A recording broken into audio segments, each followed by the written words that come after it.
मेरे बदन दी कलम बना मौला,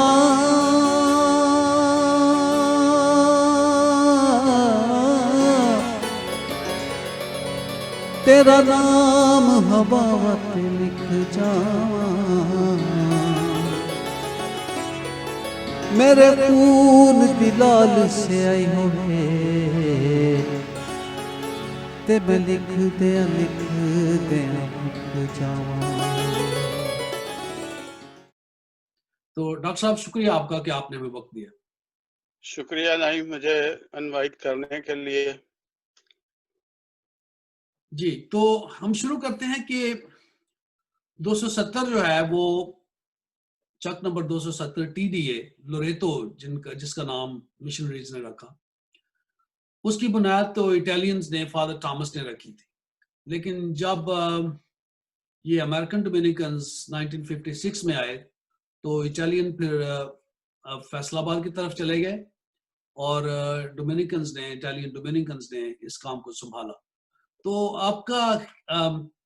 आपका क्या तजर्बा है, आपका इल्म क्या है कि किस तरह उन्होंने मिशनरी काम को 270 में शुरू किया?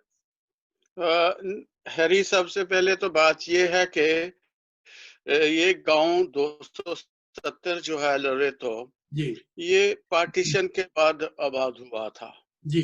और चूंकि पार्टीशन के बाद बहुत से ऐसे ग्रुप थे जो बेचारे रोजगार के बगैर थे, उनको बहुत सी मुश्किलात थी।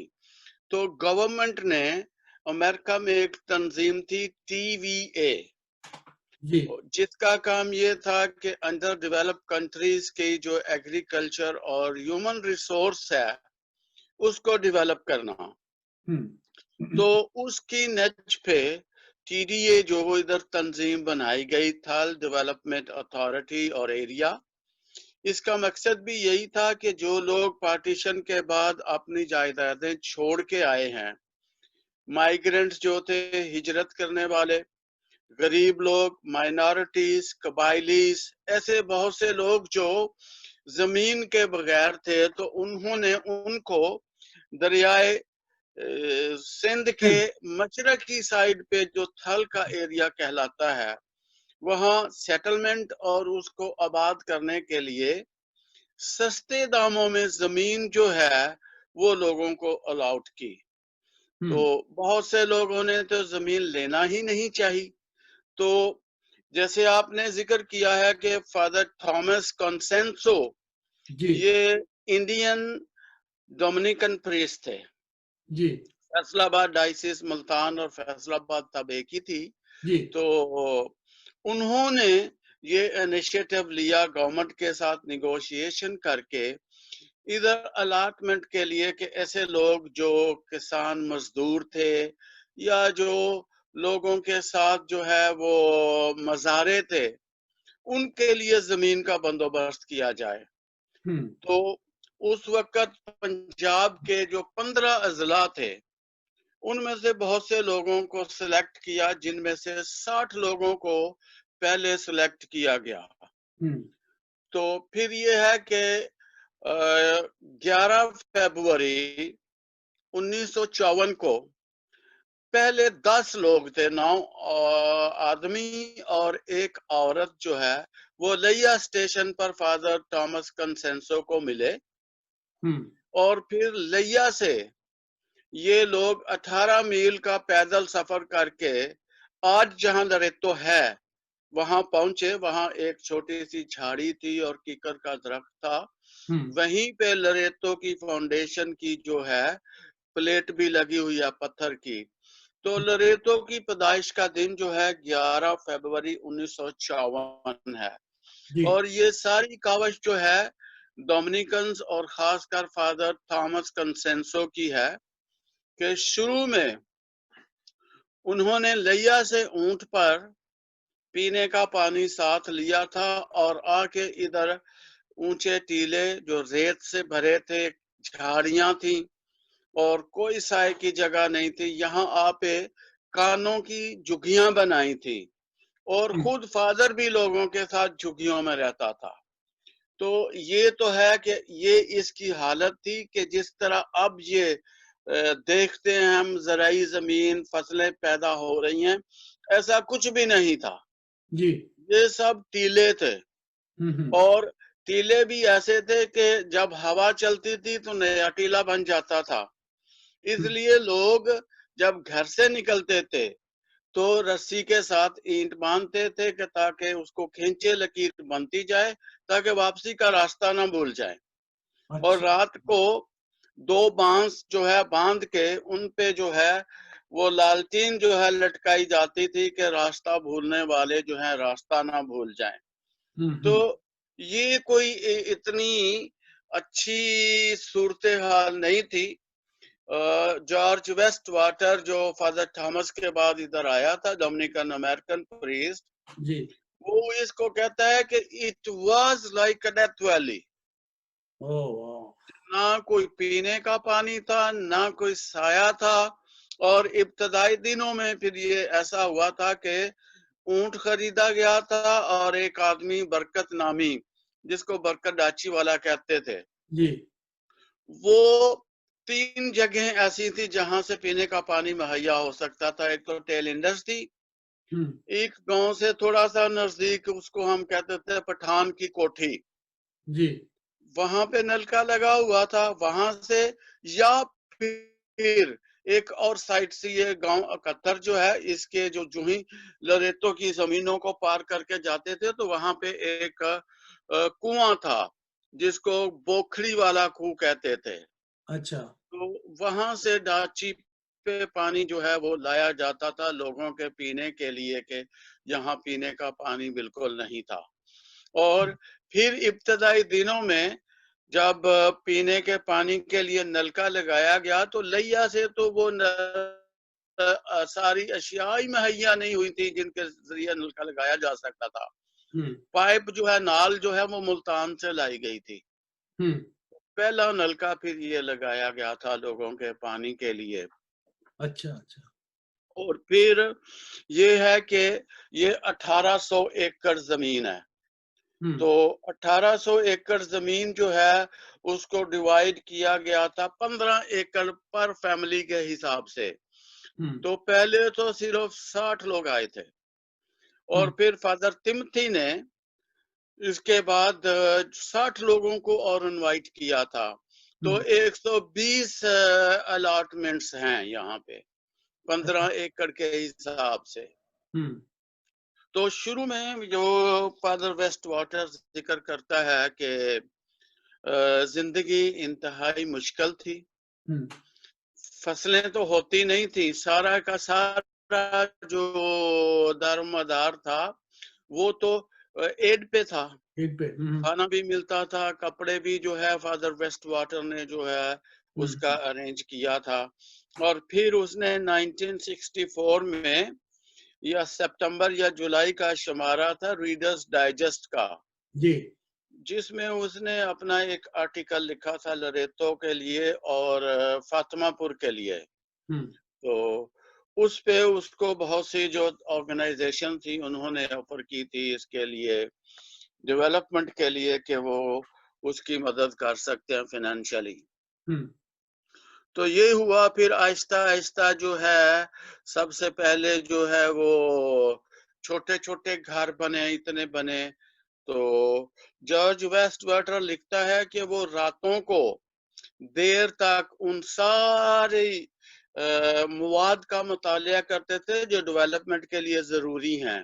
हम्म। और उसके लिए वो कहता है कि मैं चूंकि यंग प्रीस्ट था, फादर थॉमस तो जो है वो उसकी 1 साल बाद ही ट्रांसफर हो गई थी। हम्म। और उसके बाद ये 1956 में हम्म। फादर वेस्ट वाटर जो है वो आया था। 30 साल का नौजवान था, उसने सिर्फ मेरा ख्याल है हार्डली महीना या 3 हफ्ते रेजिडेंसी की थी अमेरिका में अपनी ऑर्डिनेशन के बाद। हम्म। और इधर मिशन पे आ गया था। और उसके साथ 5 प्रीस्ट और भी थे लेकिन वो बहावलपुर और मुल्तान में थे। हम्म। ये अकेला था जो लरेतो में लोगों के साथ रहता था। अगर पुरानी तस्वीरें देखें तो लगता है कि झुग्गियों में किस तरह वो लोगों को विजिट कर रहा है, और वो ये बताता है कि एक मिशनरी के काम की हैसियत से सबसे ज्यादा मुश्किल काम ये था कि लोगों को सिर्फ भूख का मसला नहीं था, वहां पे हैजा भी फैल गया था। तो वो कहता है कि मुझे तो फिर ये एक डॉक्टर का काम भी करना पड़ता था कि एक ही वक्त में 200 लोग जो थे वो बीमार पड़ गए थे। तो उन सब के लिए दुआएं मुहैया करनी, उनकी ट्रीटमेंट देनी, उनका रोजगार देखना, और फिर ये है कि ये सारे लोग शुरू शुरू में मिलके झाड़ियां और ये जड़ी बूटियां काट के जमीन को काबिले काश्त बनाने में लगे होते थे। जो सबसे बड़ा मसला यहाँ पे था वो नहर का था कि नहर कहाँ खोदी जाए और कहाँ पे हो जहां से पानी जो है वो मुहैया किया जाए। तो ये वेस्ट वाटर लिखता है कि उसने टीडीए की जो अथॉरिटीज थी उनके साथ बहुत सी मीटिंग की। तो वो कहते थे कि जो हालत इस गांव की है ऐसी बाकी सारे टीडीए के इलाके में है। तो वो कहता है कि मैंने उसको कहा कि आप विजिट करो। तो उसको लरेतो की विजिट करवाई, जैसा भी उस वक्त माहौल था। तो कहता है कि उसने जगह को देखा और वो उसने रियलाइज किया कि यहाँ वाकई जरूरत है। फिर नहर को जो हाँ अब है अल्टरनेटिव रास्ता दिया गया ताकि आबाशी के लिए जो है सही रास्ता और सही फ्लो हो पानी का। तो ये नहर पहले किसी और जगह पे खोदी जानी थी, अब जहाँ पे है ये अल्टरनेटिव है नेगोशिएशन के बाद। तो डोमिनिकन्स ने जो है बहुत कावश की, हॉस्टल बनाया, लड़कियों का हॉस्टल बनाया। शुरू में ये हॉस्टल जो है वो साझा था, लड़कियों और लड़कों का हॉस्टल एक ही था, बिल्डिंग अलहदा कमरे रखे हुए थे क्योंकि बच्चे भी थोड़े थे। शुरू शुरू में सिर्फ 50 बच्चे थे, फिर गैराज में जो है फादरों की स्कूल शुरू हुआ, फिर आहिस्ता आहिस्ता कोठी भी बन गई, चर्च की भी हो गई, कॉन्वेंट भी बन गया, और फिर स्कूल भी शुरू हो गया। उस वक्त सिर्फ एक मेन बिल्डिंग थी। फिर कोटद्दू में जर्मन की कोई कैथोलिक ऑर्गेनाइजेशन थी, वो उसके प्लांट पे काम कर रही थी।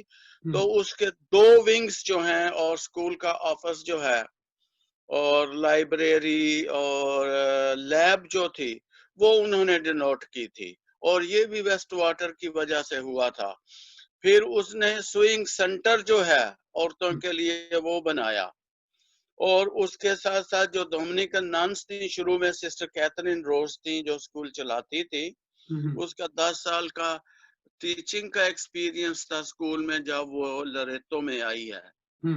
तो उसने फिर ये है कि औरतों के लिए तालीम बालगा का प्रोग्राम शुरू किया, और फिर उसके साथ ही उन्होंने अपनी एक सिस्टर को मंगवाया जिसने रावलपिंडी होली फैमिली से जो है नर्सिंग की ट्रेनिंग की, और फिर स्कूल की इधर गांव की जो डिस्पेंसरी है उसको शुरू किया, सिस्टर पट्रीशिया जिसको हम सिस्टर डिसमास कहते थे।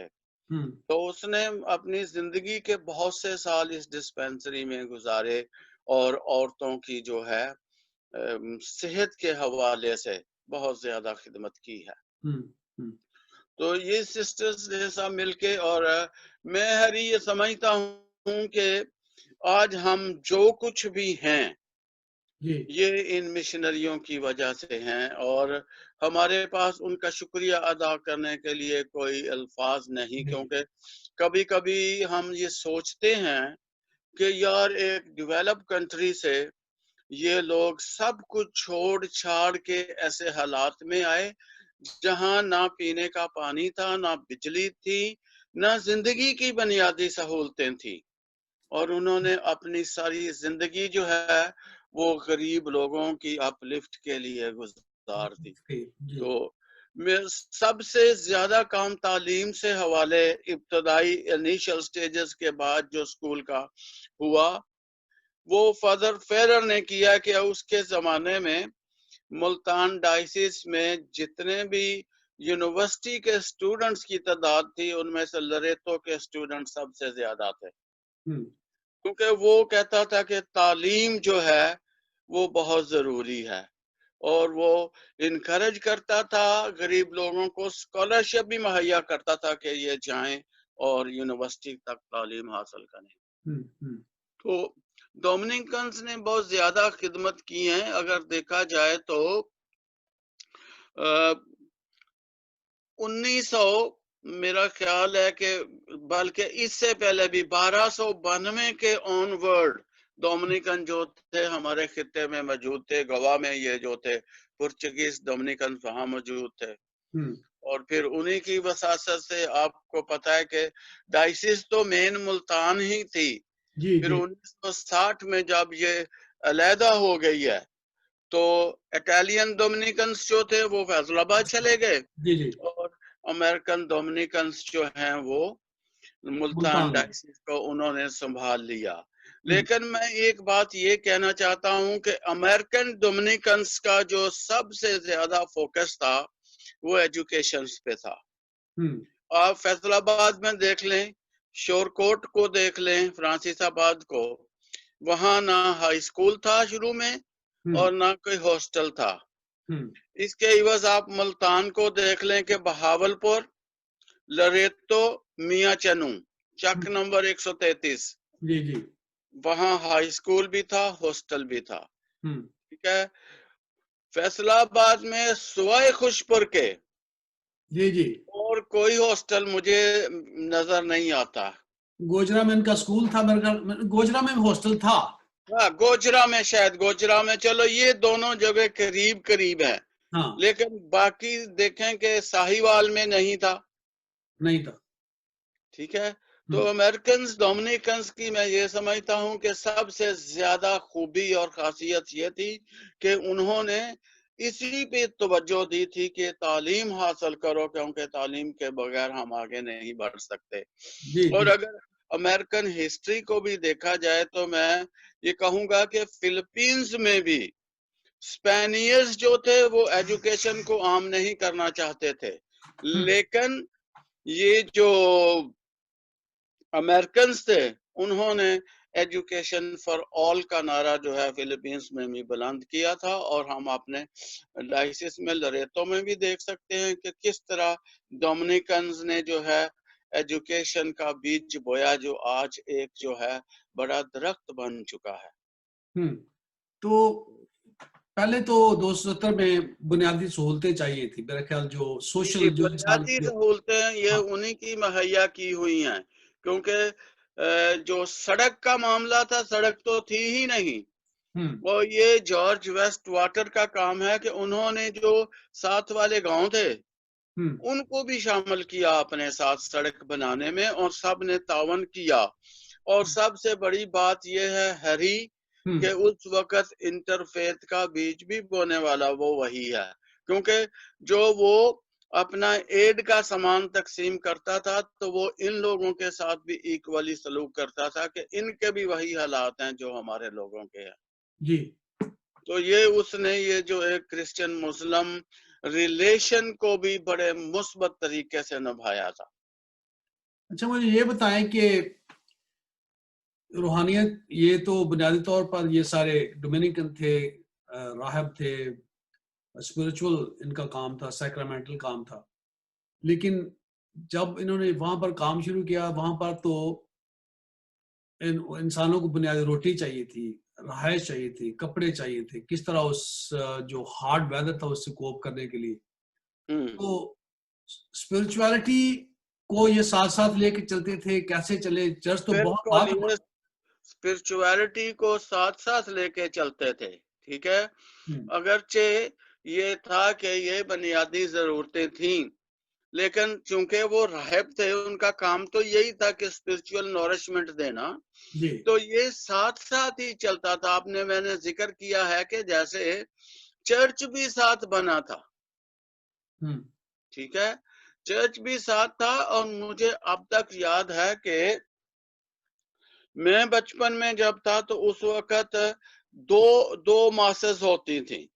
एक सुबह सुबह होती थी जी। वो होती थी किसानों के लिए कि अगर उन्होंने जाके चारा वारा जानवरों को डालना है तो वो सुबह सुबह मास कर लें।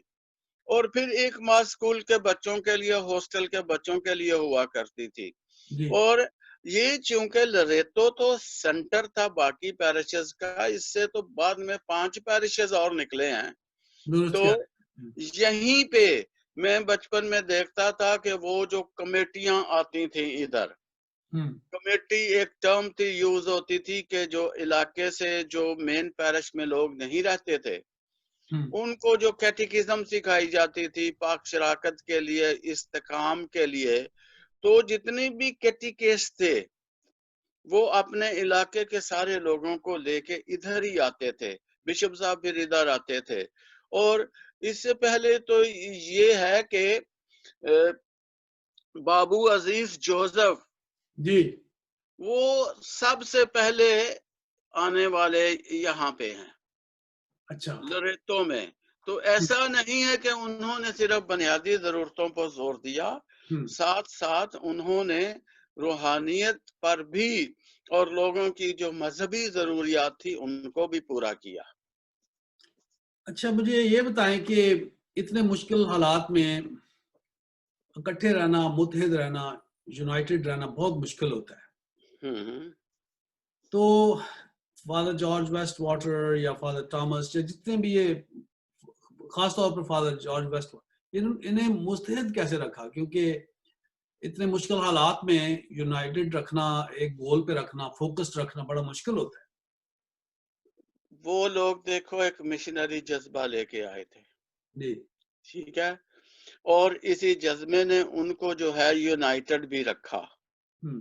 क्योंकि अगर आप रिसर्च करें और जॉर्ज वेस्ट वाटर का थीसिस जो उसने 1971 में यहाँ मैसाचुसेट्स जो टेक्निकल डेवलपमेंट का कॉलेज है वहां पे डेवलप किया था उसके हम्म। मास्टर्स की डिग्री के लिए, उसमें उसने लरेतो का जो मास्टर प्लान है जी। वो पूरे का पूरा कॉपी किया हुआ है।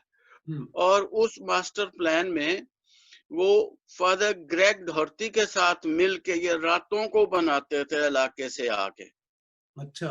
बैठ के कि कितने किस तरह से करना, लेआउट जो है हॉस्टल का लड़कियों के का, कितने जो है शुरू में लोगों के लिए कितने कमरे बनाएंगे। मैं हम्म। आपको सबसे ज्यादा बात पते की बताऊं कि फादर टेरेंस जो थे वो सिविल इंजीनियर थे, इसलिए लरेतो जो है हम्म। एक प्लान के तहत, एक नक्शे के तहत बना हुआ है। आप उधर रहे हो, आपको पता है कि एडमिनिस्ट्रेटिव ब्लॉक सारा एक तरफ है जी। और रेजिडेंशियल एरिया एक तरफ है, एक तरफ है। जी। बाजार हैं, ठीक है, डिवाइडेड हैं कि नक्शे के है। ये नहीं है कि कोई घर कहाँ कोई घर, हम्म। सड़कें बाकायदा 40 फुट चौड़ी थी। और हम्म। ये जो है फादर टेरेंस का काम था, ये मिल के सारे बैठ के मंसूबा बंदी के साथ काम करते थे। हम्म। अगरचे देखें इंसान है, पर्सनालिटी डिफरेंसेस भी होते हैं, ओपिनियन का भी होता है, जी। लेकिन उनका मेन गोल ये था कि इन लोगों को जिनको वो ये डाउन ट्राउडेड या जो रिजेक्टेड रद्द किए हुए लोग थे, इनको किस तरह अपलिफ्ट करना है, ये उनकी एक साझी सोच और साझा गोल था। हम्म। तो एक और मेरे जहन में सवाल आ रहा है कि पूछें।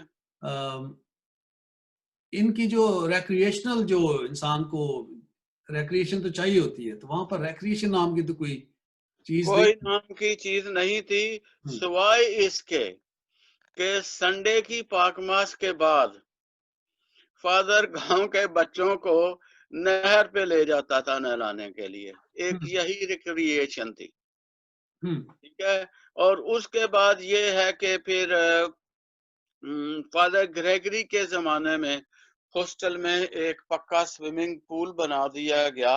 और मैं ये समझता हूँ कि लोरेतो वाहिद एक ऐसा गांव है उस पूरी डिवीजन में जहां पे गांव में पक्का स्विमिंग पूल मौजूद हो। तो यही एक रिक्रिएशन थी, बल्कि काम ही ऐसा था। आप देखें कि इलाके का फादर जो है उसको 200 मील के एरिया को कवर करना पड़ता था। हम्म।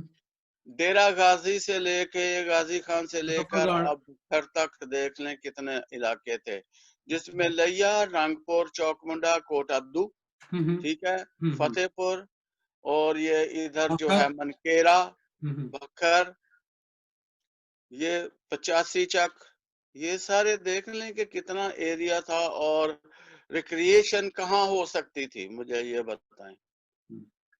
हम्म। हाँ, यही क्योंकि वो जी। इंसान को जिंदा रहने के लिए उसको बहुत सारी चीजों की जरूरत होती है।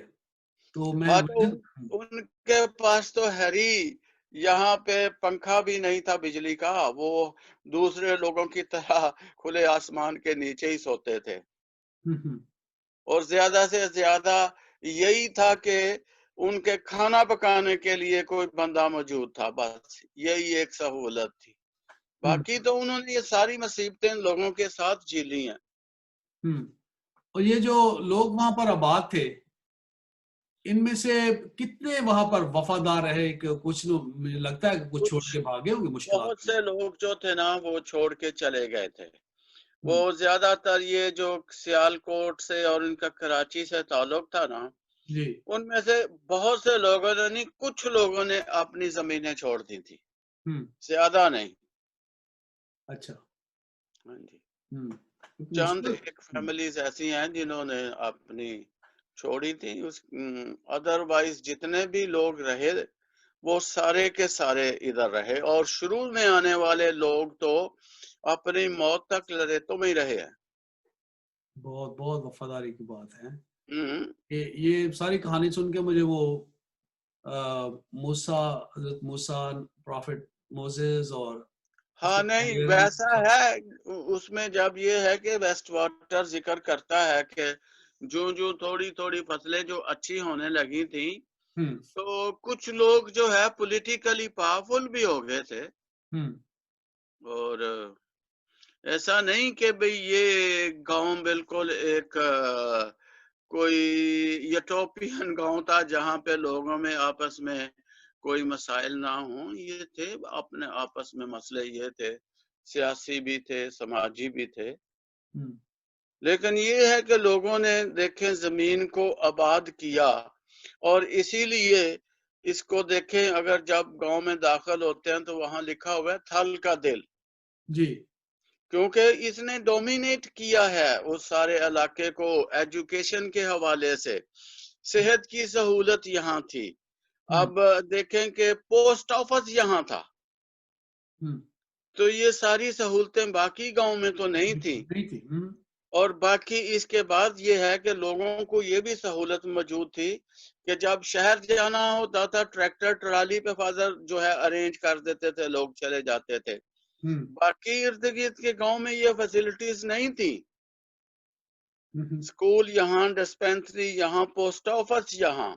और फिर इसके बाद 80s में ट्रांसपोर्ट शुरू होने के लिए यहीं से ट्रांसपोर्ट भी शुरू हुई, कच्ची सड़क पे। हम्म। तो ये सारी की सारी सहूलतें जो थी यहाँ मौजूद थी। इसलिए ना सिर्फ ये है कि एजुकेशन वाइज, आप भी देख लें, अब गांव के लोग जो हैं, इर्द गिर्द के जितने भी आसपास के स्कूल हैं, वहां पे लरेतो के टीचर्स हैं।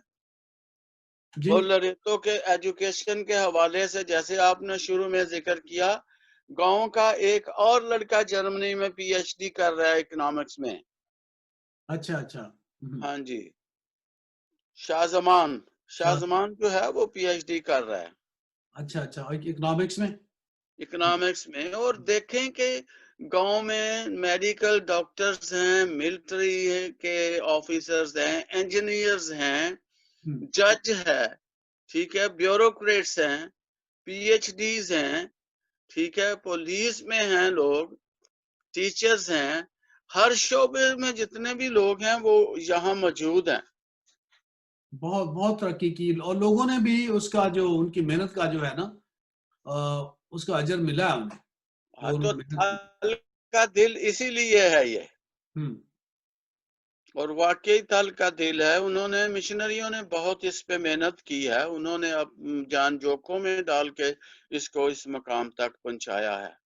अच्छा, 270 और से काफी लड़के सेमिनरी भी गए काहिन बनने के लिए। हाँ, अभी देखें फादर यूसुफ सोन जो हैं हम्म। वो प्रीस्ट हैं, 2-3 और फादर इसहाक प्रीस्ट हैं, हाँ जी। 2-3 और बच्चे, अनिल प्रीस्ट है, बाकियों के 2 को मुझे नाम नहीं आते। नन्स सुन भी का हैं, भेजा प्रीस्ट है, भी हैं, नन्स भी हैं, नन्स भी हैं। नन्स भी हैं, प्रीस्ट भी हैं। और क्या पायनियर्स में क्योंकि देखो मेरे वाले साहब भी तो 1958 में यहाँ पे आ गए थे, जी। तो वो भी पायनियर्स कैटेकिस्ट जो थे उनमें शामिल हैं। तो इसलिए फिर हम उनसे सुनते थे, जो लोग हैं वो स्टोरियां बताते थे यहाँ की, हम्म। तो कुछ भी नहीं था। ये रेगिस्तान से जो है एक जो है सरसब्ज खित्ता बन चुका है अब। फादर ग्रेगरी उधर थे बहुत। हाँ जी, फादर ग्रेगरी ने बहुत काम किया है हॉस्टल के लिए, क्योंकि हॉस्टल के बच्चे जितने भी थे, हम्म ये उन्हीं की काविश है कि उनको वो इलाकों से या खेत मजदूर जो खेतों में बड़े जमींदारों के साथ काम करते थे, हम्म। तो उनके बच्चों को पहले से उठा कर ले जाते थे। अब फादर देखें, याकूब फारूक, जी। ये पहली क्लास से मैट्रिक तक लरेतो के हॉस्टल में रहा, फादर ग्रेगरी लेके आए। हम्म। सादिक बरकत है, मेरे क्लास फेलो थे, उसको भी 75 से उनको कहते हैं कि फादर आया, ये बकरियां चरा रहा था, हम्म। तो उन्होंने कहा चलो जी हॉस्टल में इसको ले चलो। बहुत बहुत बड़ी ये करज की बात है कि लोगों को अपने पांव पर खड़ा होना सिखाया उन्होंने। आप देखें पहली क्लास का बच्चा कितनी उम्र का होगा, ज्यादा से ज्यादा 3 नहीं तो 3.5 साल का होगा, जी। हॉस्टल में रहना ये। और फादर्स का काम था कि हॉस्टल से लाए हुए बच्चों को हर शाम उन सब के साथ हॉस्टल में 1 घंटा गुजारते थे। अच्छा। और हॉस्टल के लिए उन्होंने जनरेटर लगवाया था बिजली पैदा करने के लिए, ताकि हॉस्टल के बच्चों को शाम को होमवर्क करने के लिए 1 घंटे का टाइम दिया जाए। अच्छा। बहुत काम किया उन्होंने डेवलपमेंट का, हरी ये तो बहुत काम है। तो फादर ग्रेगरी जल्दी चले गए थे। फादर ग्रेगरी जो थे उसके बाद उनकी ट्रांसफर मुल्तान में होगी, तो पास्टल इंस्टीट्यूट जो है हम्म। ये भी उनकी काविशों से एक है। अच्छा अच्छा। शुरू में फिर वो वहां पास्टल इंस्टीट्यूट में रहे, और इसके बाद फिर वो फिलीपींस चले गए थे। अच्छा अच्छा अच्छा। और उसने इत्तेफाक ये है कि जब मैं पीएचडी कर रहा था तो मुझे उनसे मुलाकात का शरफ हासिल हुआ।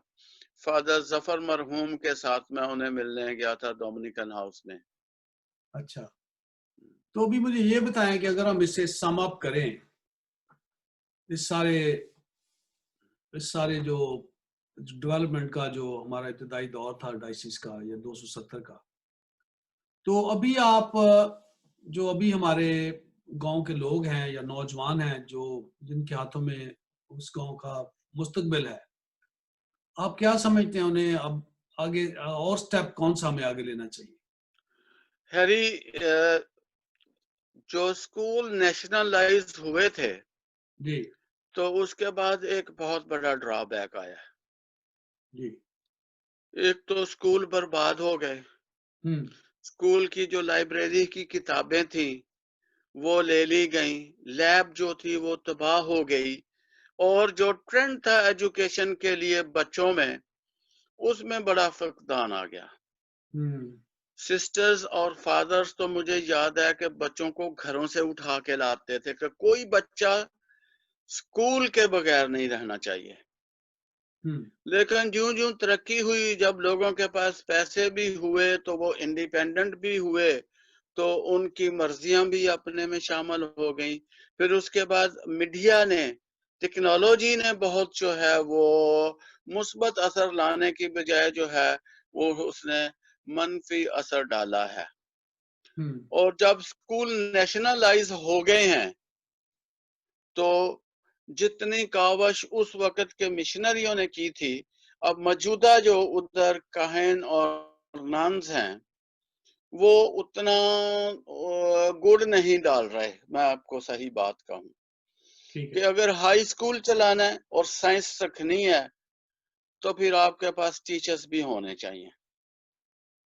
तो जो स्कूल के नाम पे अगर स्कूल चलाना है कि स्कूल चल रहा है, स्कूल है जी, हाई स्कूल है, और अगर आप उधर जो एजुकेटेड लोग हैं उनको नहीं रखते, एजुकेटेड लोगों को आप पे नहीं करते, हम्म, तो फिर जो तरक्की हो चुकी है ना वो हो उसको चुकी। वो अब याद करेंगे।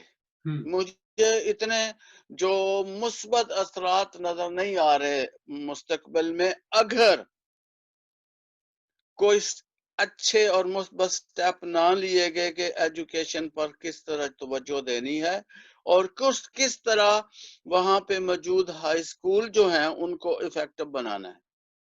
बहुत जरूरी पॉइंट है ये, बहुत जरूरी, क्योंकि हम कोई जो हमारी क्रिश्चियन कम्युनिटी है या कौम है, हमारे पास ना तो ज़मीनें हैं, ना कारोबार है, ना बड़े बड़े कारोबार हैं। हम जो तालीम है उसके ज़रिए सर्वाइव करते हैं, बल्कि क्वालिटी ऑफ लाइफ ही तालीम से है। एग्जैक्टली। और अगर देखें कंपटीशन इतना है, जी। एक वक्त था कि लरेतों में बाकी इर्द गिर्द के लोग जो है अपने बच्चों को पढ़ने के लिए भेजते थे। अब गांव के लोग फतेहपुर जा रहे हैं पढ़ने के लिए। हम्म, अगर घर में ही आपको वही मयार दे दिया जाए, हम्म, वही सहूलतें दे दी जाएं, अच्छे टीचर्स हों, क्वालिफाइड टीचर्स हों, हम्म, तो फिर गांव के बच्चों को उधर जाने की क्या जरूरत है। और क्वालिफाइड टीचर्स के लिए ये है कि उनको गवर्नमेंट का स्केल दिया जाना चाहिए, वही सहूलतें दो जो शहर में दी जाती हैं। फिर ही वो टिकते हैं, क्योंकि उनकी फैमिलीज होती हैं, उनकी जरूरियात हैं। तो उनको जरूरत है। अगर आप ये कहते हैं कि आपको क्वालिटी रिजल्ट चाहिए तो फिर क्वालिटी इन्वेस्टमेंट भी होनी चाहिए हैरी। हम्म, बिशप लोबो ने ये एक तजर्बा किया था छेचक खुशाब में। जी, उसने 2 MSc टीचर्स मियां बीवी को, मैं जानता हूँ उन्हें, वो उधर थे जी। हाँ जी, उनको गाड़ी भी लेके दी थी, उनको घर भी दिया था, और वही स्केल दिया था जो इस्लामाबाद में दूसरे स्कूलों में दिया जा रहा था। हम्म, हम्म, तो ये देखो, तो ये तो गवर्नमेंट की भी पॉलिसी है ना कि अगर आप ऐसे इलाकों में हैं जहां फैसिलिटीज कम है, उनको इंसेंटिव दिए जाते हैं, जैसे हमारे शुमाली इलाके हैं पाकिस्तान में। हम्म, तो अगर भाई गांव में आपको हाई स्कूल चलाना है, साइंस रखनी है, तो फिर आपको वो लवाजमात, वो टीचर्स भी ऐसे होने चाहिए कि वो इक्विप्ड हों, हम्म, उनको अबूर हो अपने सब्जेक्ट पे, और वो डेडिकेटेड भी हों, मेहनत भी करवाने वाले हों। ये नहीं है कि ये जॉब है, जॉब एज ए मिशन होना चाहिए, जॉब एज ए जॉब नहीं होना चाहिए। हम्म, और जब तक ये डेडिकेशन और ऐसी कमिटमेंट और ये रियलाइज नहीं किया जाएगा कि भाई यहाँ पे क्वालिफाइड एजुकेटेड टीचरों की जरूरत है, और उनको जो है पे भी उनकी क्वालिफिकेशन के मुताबिक की जाए, तो फिर आगे बढ़ेगा, वरना ये रुक जाएगा। ये तरक्की का जो जीना हम चढ़ चुके हैं, इसको फिर आगे बढ़ाना जो है बहुत मुश्किल होगा। बहुत शुक्रिया आपने आखिर में जो वाइंड अप किया है विद विद होप कि अगर हम ऐसे इकदाम नहीं उठाएंगे, मुस्बत इकदाम, और कमिटमेंट और डेडिकेशन नहीं होगी, तो हम उस जो तरक्की मशीनरियों के जरिए 270 में हुई, उससे हम आगे नहीं बढ़ सकेंगे। तो आपका बहुत बहुत शुक्रिया, और उम्मीद है कि आप हमें दोबारा वक्त देंगे ताकि हम इस मौजू पर अपनी डिस्कशन जारी रख सकें। Thank you very much Harry. मेरे बदन दी कलम बना मौला,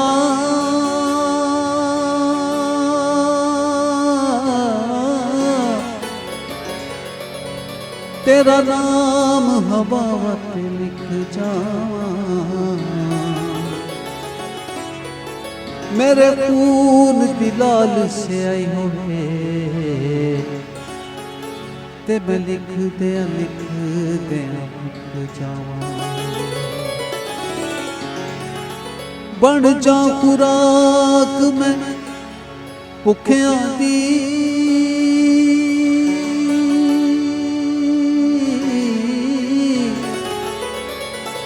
तन बदन खर्च दे मुक जावां मैनू प्यार दे जख्म लगा शाफी जख्म तेरे अगे विच रुक जावां तेरी इस जमीन दी खैर होवे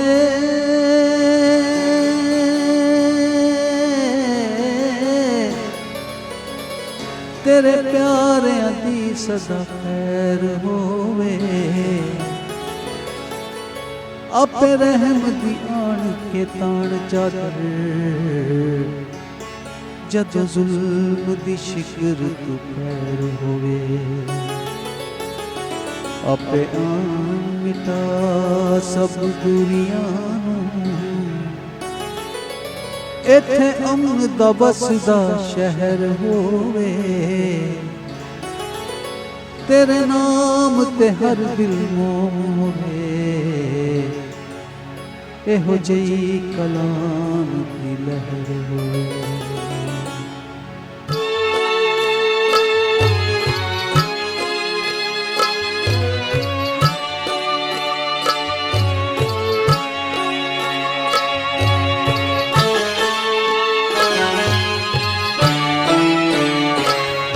असा यसू मलंग बाबा असा यसू यसू जपने हाँ ना देश ते ना कोई पिंड साडा असा हर हर थां ते वसने हाँ असा यसू ते मलंग बाबा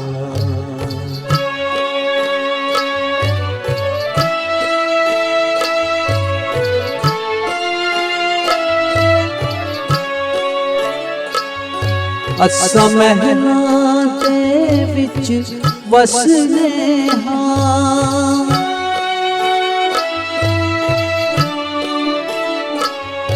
असा महलां दे विच वसने हाँ पर चुगियां ते वल नसने हाँ पर चुगियां ते वल नसने हाँ दुखियां दे दुखड़े साडे ने असी हसदियां नाल भी हसने हाँ असा पीर यसू दे मलंग बाबा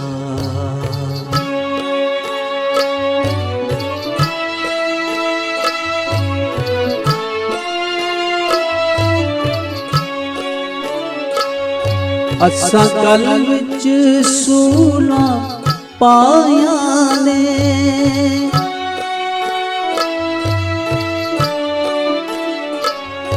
असा गल विच सूला पाया ने असा सूली ते दिन कटने हाँ असा सूली ते दिन कटने हाँ जेड़ा के साडा यार बने ओनू सूली दारा दसने हाँ सफीर यसू दे मलंग बाबा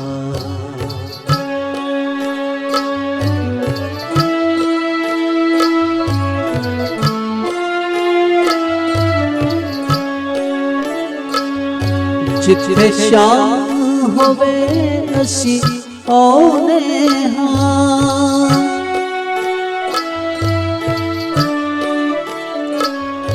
जिथे शाम होवे असी औने हाँ जिथे फजर होवे टुर जाने हाँ जिथे फजर होवे टुर जाने हाँ सितारे हाँ के पंछी हाँ बस एना दस नहीं सकने हाँ सपी यसू दे मलंग बाबा।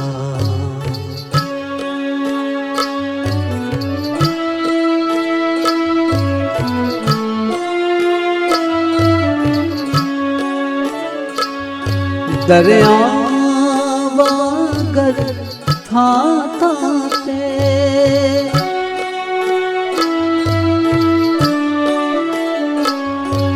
दरियावा गर था ताते असा पानी ले ले फिरने हाँ असा पानी ले ले फिरने हाँ असा सड़ सड़ के हो राते छावा करने हाँ सभी यसू दे मलंग बाबा। असा यसू यसू जपने हाँ सभी यसू दे मलंग बाबा।